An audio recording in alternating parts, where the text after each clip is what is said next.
જો હું કહેતી હતી ને કે ઉનાળો આવે એટલે બાયુના કામ ચાલુ થઈ જાય.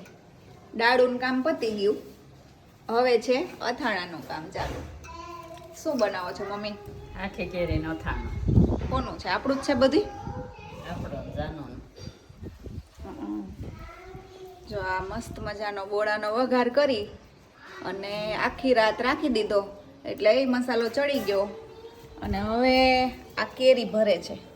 આ કેરીને પહેલાં તો મીઠાવાળું પાણી શું કર્યું? હળદર મીઠામાં રાખવાની 2 દિવસ. 2 દિવસ પછી સુકવવાની કેટલો ટાઈમ?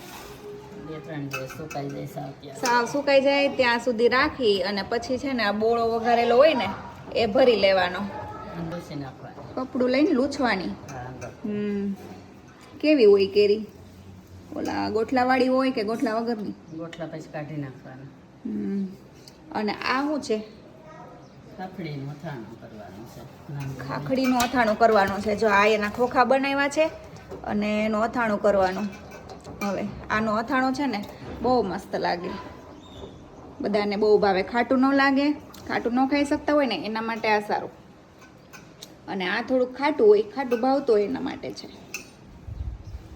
અને હજી એકાદા 2 તો બનાવી લીધા અને થોડાક પછી બાકી છે. હજી ગુંદાના ની તો બધા બાકી જ છે ને. હા, બધા ગુંદાના તાજા બનાવીને ખાઈએ છીએ પણ પેલા બાકી છે હજી બધાય.